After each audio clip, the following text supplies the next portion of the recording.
What does it actually take to wear the Trident? And what does it cost you? This is your life as a Navy SEAL. 10 ranks, from the freezing pier to the man who commands them all. Every promotion, every funeral. Here's what it really looks like. 10 levels. One life. Yours. And it starts right now, at level 1, with nothing but a number and the cold. It is 0430 on a San Diego pier, and you cannot feel your hands. The seabag on your shoulder weighs 45 pounds. You weigh 163. The math does not care. Your mother answers on the second ring. It is 0420 in the morning, and she answers on the second ring because she has not slept. You know this. She knows you know this. You say you're fine. She says she knows. You say you love her. She says come home safe. You say you will. The call lasts 4 minutes and 11 seconds. It costs you something you won't be able to name for years. Then it's done. The envelope closes. The silence begins. In the next 10 minutes, you stop being a person with a history and start being a number. E1, the lowest rank in the United States Navy. Below you, nothing. Above you, everything. That gap between you and everything is where you will spend the next decade of your life. You will earn $1,785 a month before taxes. They are turning you into raw material. The clothes you wore on the bus go into a bag. The bag gets labeled and stored. You are given identical clothes to everyone else.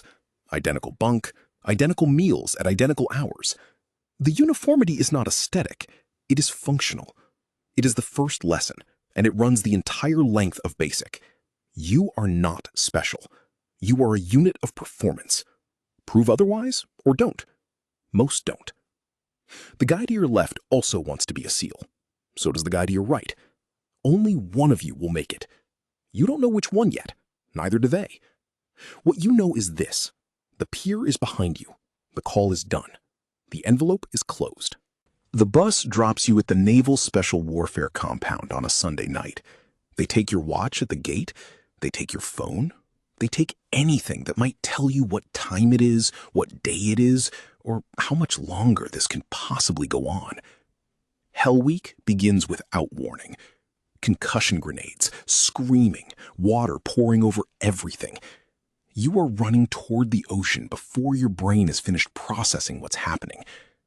The instructors call this evolution break night. The name is accurate. This is called surf torture. It is exactly what it sounds like. Up the beach, visible from everywhere, is a brass bell on a wooden post. The instructors never mention it. They don't have to. You walk to it, ring it 3 times, set your helmet down in the sand, and you are done. Warm bus, hot food, dry clothes. You are no longer a BUDS candidate. His name is Torres. You have known him since week 1 of Indoc, 11 weeks ago, in a different life.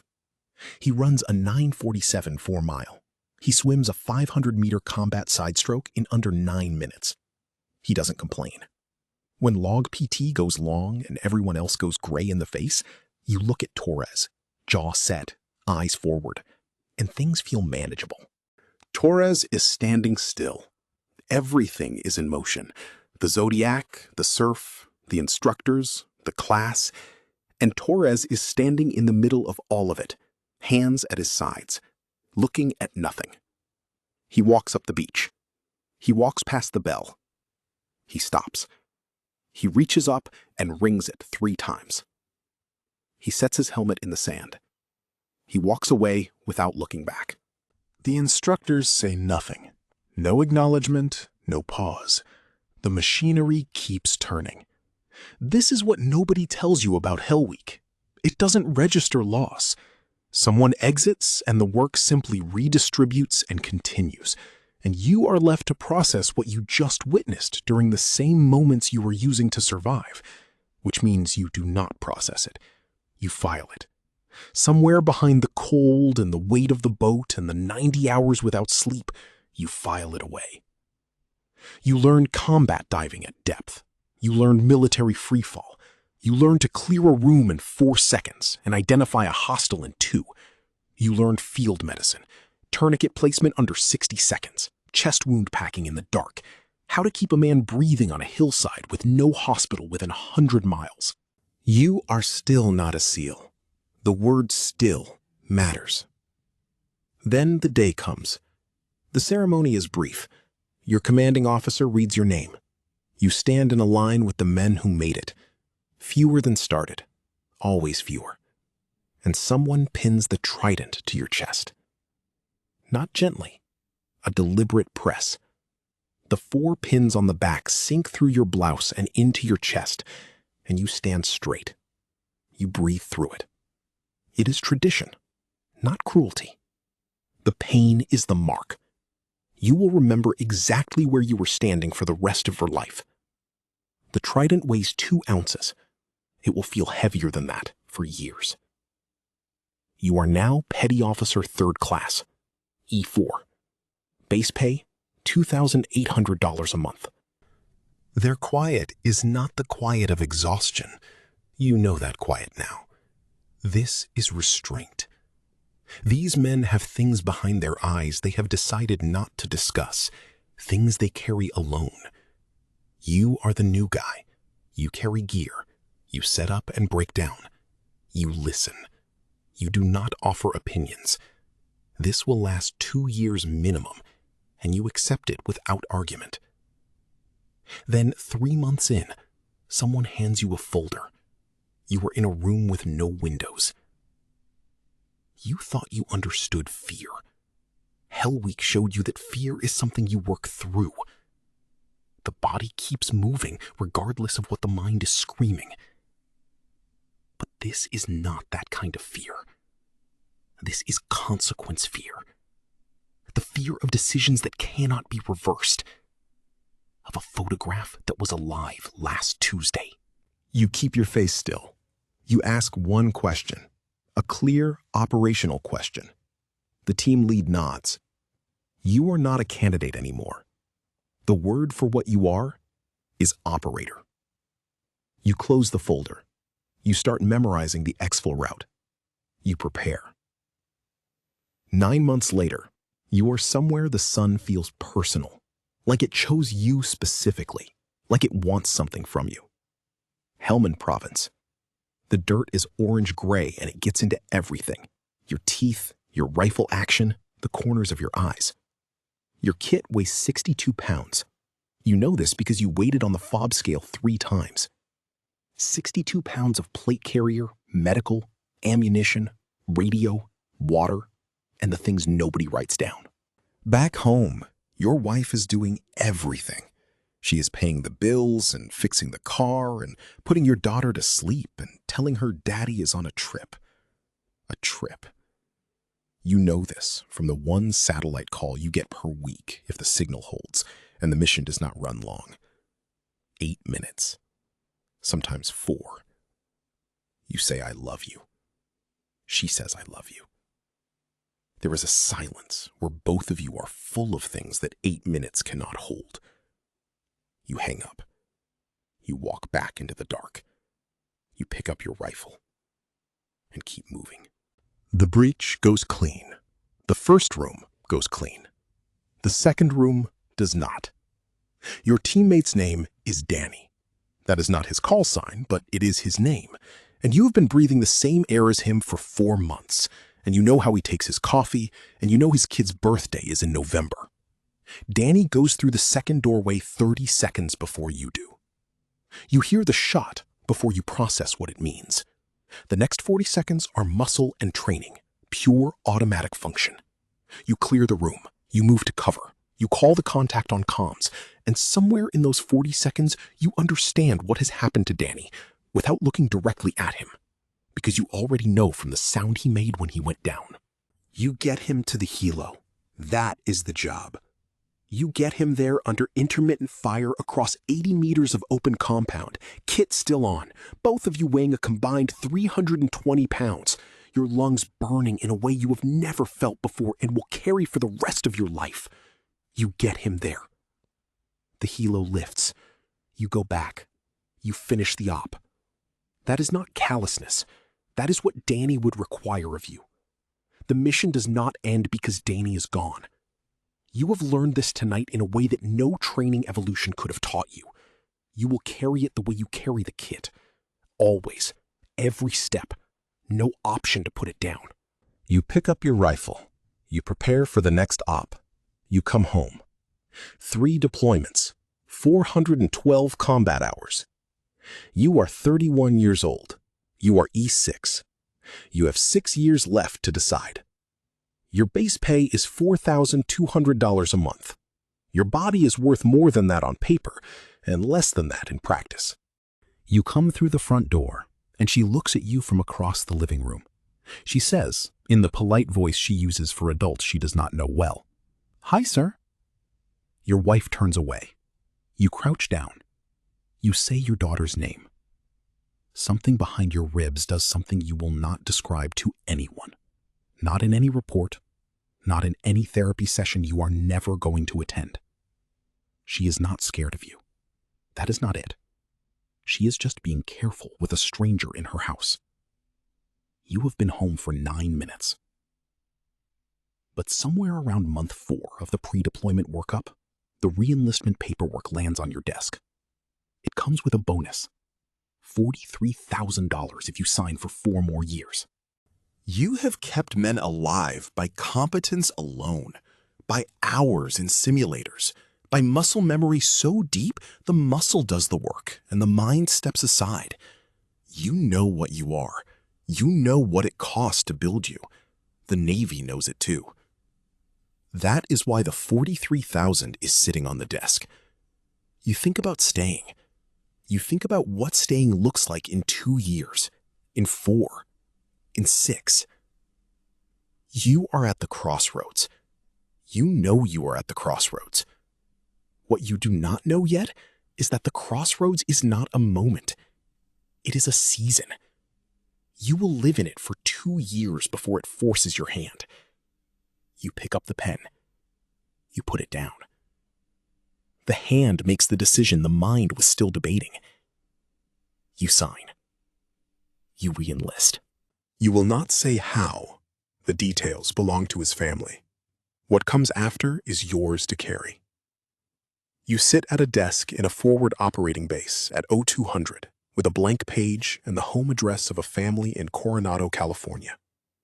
You have this address because you have been to their house. You ate at their table in June. You know their dog by name. You write 6 drafts. You send the 6th. You do not sleep that night or the night after. Senior Chief, E8. $7,400 a month and a responsibility that does not come with a rank insignia you can point to. It comes with a room full of operators who look at you and calculate how many years they have before they are you.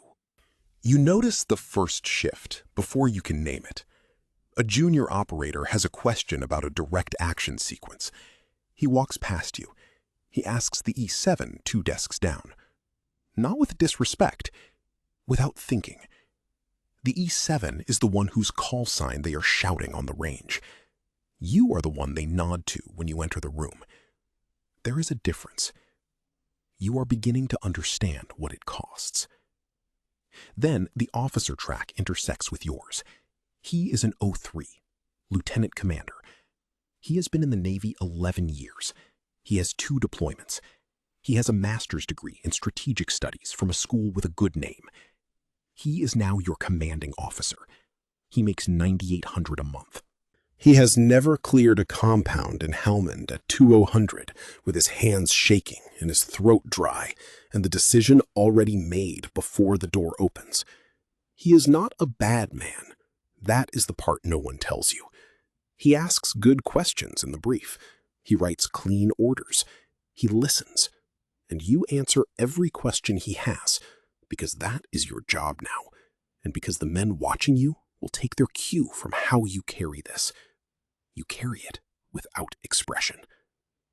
Then the orders come differently. Your name is on a command authority document. 600 men. 1 SEAL team. You are the 06 at the top of it. And you think about 14 funerals from one deployment, 1 year. 14. You know the names without trying to recall them. They are simply there, the way load-bearing walls are simply there. You walk through the house and you do not think about the walls. You just know the house stands because of them. You are no longer a warrior in the way you once were. You are something adjacent. You give warriors their orders, and you absorb the weight of the outcomes, while they absorb the weight of the action. This is its own kind of suffering. Nobody made a movie about it. The officers below you are talented, driven. Some of them remind you of yourself at that age. You do not tell them this. It would not help them. What would help them is the thing you cannot give them, the 20 years of accumulation that lets you read a situation before the data arrives. You can only wait for them to earn it the way you did. The Medal of Honor recommendations cross your desk in manila folders. Names you know. Actions you can picture because you have been in similar terrain, in similar dark, with similar choices and no good options. You read every word. You sign your name. The folder moves on. The man inside it may never know you read it at all. You brief the Secretary of Defense on a Tuesday. You sit at a long table where decisions about men like the ones you came from will be made by men who were never those men. You are the exception in the room. You are there to translate. You translate. You sign the documents. You fly home the same night. 4 stars are possible. People have told you this. You note it the way you note weather. It may happen, it may not. You stop chasing rank somewhere around year 20. You chase outcomes now, whether the mission succeeded, whether the men came home. That is the only math that has ever made sense to you. Your phone rings at 0200. It always does at some point. You answer it the same way every time. No sleep in your voice, no hesitation. You trained yourself out of both before you had gray in your hair. There is a photograph on your desk. A recruit class, 1997. You are in the back row, second from the left. You are 19 years old. You weigh 158 pounds soaking wet, which you were because someone had just dragged you through the surf. You are the thinnest you will ever be. Also the most frightened. The expression on your face shows neither. The man in that photograph would not recognize this office, would not recognize the rank, would not recognize the stillness in your face that took 25 years of controlled fear to build into something load-bearing. He would not trade places with him. You remember what it costs to become this. He would not give that cost to him yet. You know exactly what it feels like to be 19 years old on that pier, having raised your hand, now not entirely certain the hand should have gone up. Some of those men who just landed will not finish the first week. Some will ring the bell before Hell Week. Some will go all the way through, get their Trident, become operators, become chiefs, become commanders. 1 or 2 of them, if they have what it takes and also what it costs, and those are not the same thing, will one day stand where you are standing. They do not know any of that yet. They are just young men with clean boots and something in them that made them raise their hands when everyone else was looking at the floor. You know what that something is. You had it. You still have it. It is just quieter now. It has become infrastructure. It holds everything else up. The cycle continues. Drop a comment with the world you want to inhabit next. Subscribe so you are here when we go there. We will see you at level 1.